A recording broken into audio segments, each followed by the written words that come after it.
Perkenalkan, kami dari kelompok 2 akan mempresentasikan hasil laporan audit bisnis dan analisis kinerja strategis. Langsung saja masuk kepada profil usaha. Kami memilih Buketku Samarinda sebagai usaha mikro yang bergerak di bidang buket bunga kawat dan bunga artifisial yang berlokasi di Jalan Pramuka 5B Samarinda. Awalnya usaha ini berdiri pada tahun 2024 yang dijalankan dari rumah. Usaha ini hanya dikelola oleh pemilik sendiri sehingga tidak memiliki karyawan tetap. Dari sisi harga, produk yang ditawarkan mulai dari 10.000 dengan produk yang paling laris berada di harga 35.000. Untuk target pasarnya cukup luas, mulai dari pelajar SD hingga mahasiswa. Selanjutnya, strategi bisnis dan mini SWOT. Berdasarkan analisis, Buketku Samarinda dapat diklasifikasikan sebagai fokus growth leadership, yaitu strategi yang menargetkan pasar yang sempit dan spesifik dengan keunggulan harga yang kompetitif. Terdapat 3 aspek yang mendukung klasifikasi ini. Pertama, cakupan pasar yang sempit dan spesifik, yaitu anak muda yang membutuhkan buket yang murah. Kedua, harga yang fleksibel yang dapat disesuaikan dengan budget masing-masing pelanggan. Yang ketiga, belum adanya diferensiasi merek yang kuat, sehingga daya saing saat ini itu masih berfokus pada harga saja. Kemudian kita lihat dari analisis mini SWOT. Yang pertama ada strength atau kekuatan. Usaha ini memiliki kombinasi, yaitu harga terjangkau mulai dari 10.000, produk unik terbuat dari kawat bulu, dan sistem produksi berbasis pre-order yang efisien sehingga risiko finansialnya rendah. Yang kedua, weakness, yaitu kelemahan. Seluruh operasional ini hanya dijalankan oleh pemilik sendiri, sehingga untuk produksi bunganya terbatas. Kemudian tidak ada pencatatan keuangan yang formal, sehingga untuk menentukan laba atau ruginya sedikit kurang akurat. Yang terakhir itu tidak adanya visi jangka panjang yang formal. Kemudian yang ketiga adanya opportunities atau peluang. Yang pertama ini adanya budaya gifting seperti wisuda dan Valentine. Kemudian ditambah adanya platform Instagram dan TikTok yang membuka akses pasar menjadi lebih luas. Dan yang terakhir itu adanya sedikitnya kompetitor untuk buket murah yang berkualitas di Samarinda. Yang keempat adanya threats atau ancaman. Munculnya kompetitor baru dengan harga yang lebih murah, kemudian kenaikan harga bahan baku seperti harga plastik, dan terakhir permintaan yang musiman seperti hanya pada hari-hari tertentu seperti saat wisuda atau Valentine. Pembahasan berikutnya yakni pada bagian audit sistem penganggaran dari bisnis Buketku SMD yang menjadi objek kajian kelompok kami. Seperti bisnis kecil pada umumnya, Buketku SMD tidak memiliki dokumen anggaran yang terdokumentasi secara terstruktur dan formal. Dan hal ini sangat dapat dipahami mengingat skala bisnisnya yang masih kecil dan kondisi ini sangat umum terjadi. Namun, ketika digali lebih dalam melalui wawancara, sebenarnya pemilik itu sudah menjalankan praktik penganggaran secara sederhana. Hanya saja seluruhnya bersifat informal dan tidak terdokumentasi, yang pada akhirnya mempengaruhi bagaimana pemilik menentukan berbagai hal dalam operasional usahanya. Lalu, dari hasil wawancara, kami mengidentifikasi 3 jenis anggaran yang berjalan secara informal. Yang pertama ada anggaran operasional, yakni pemilik itu memiliki pola rutin mengalokasikan sejumlah dana minimum setiap bulannya yang digunakan untuk pembelian bahan baku utama sebagai kebutuhan produksi yang paling dasar. Lalu kedua terkait anggaran penjualan, yakni pemilik itu menetapkan target pendapatan yang disesuaikan dengan momen-momen tertentu, yang mana target di bulan reguler itu berbeda signifikan dengan target di momen saat penjualan itu meningkat.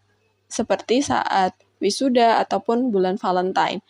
Lalu, ketiga yakni terkait anggaran kas yang berjalan melalui sistem pre-order dengan uang muka, dan mekanisme ini secara tidak langsung membantu pemilik mengelola arus kas sebelum proses produksi dimulai.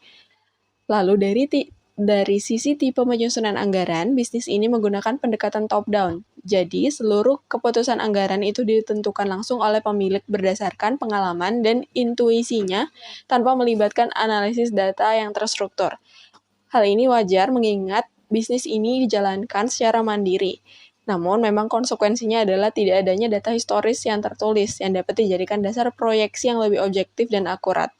Lalu terkait dengan perilaku anggaran, kami menemukan indikasi adanya budgetary slack, yakni target yang ditetapkan pemilik itu cenderung mengacu pada rata-rata pendapatan yang sudah biasa dicapai, bukan pada potensi maksimal yang sebenarnya bisa diraih.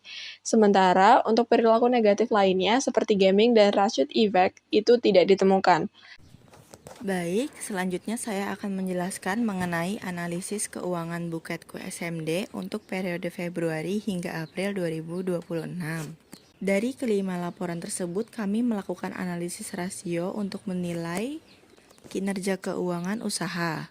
Dimulai dari sisi profitabilitas, gross profit margin tercatat sebesar 71,89%, yang artinya hampir 3/4 dari setiap penjualan masih tersisa setelah biaya produksi dibayarkan. Dan ini menunjukkan bahwa efisiensi produksi usaha sangat baik. Selanjutnya, net profit margin mencapai 54,45%, yang berarti lebih dari separuh penjualan benar-benar menjadi laba bersih. Angka ini jauh di atas rata-rata UMKM sejenis yang umumnya hanya berkisar 5 hingga 20%. Dan hal ini bisa terjadi karena tidak ada beban bunga pinjaman, kemudian return on equity. Nilainya tercatat sangat tinggi, 448,76%, yang mencerminkan bahwa setiap rupiah modal yang ditanamkan sangat produktif dalam menghasilkan keuntungan. Meskipun angka ini juga dipengaruhi oleh nilai ekuitas akhir yang kecil akibat besarnya pengambilan prive oleh pemilik. Beralih ke sisi efisiensi operasional, operating expense ratio berada di angka 17,43%, yang berarti pengeluaran operasional hanya menyerap sekitar 1/6 dari total penjualan, sehingga dapat dikatakan pengeluaran usaha ini sangat terkendali. Terakhir, debt to equity ratio bernilai 0, yang mengkonfirmasi bahwa seluruh aset usaha dibiayai sepenuhnya dari modal sendiri tanpa adanya risiko gagal bayar. Poin selanjutnya, analisis varians. Selanjutnya kita masuk ke analisis varians karena Buketku SMD tidak memiliki anggaran formal. Target ditetapkan berdasarkan asumsi yang realistis sesuai dengan skala usaha. Dari sisi penjualan, realisasi berhasil melampaui target hingga 14%, sehingga varians ini dikategorikan sebagai favorable atau menguntungkan.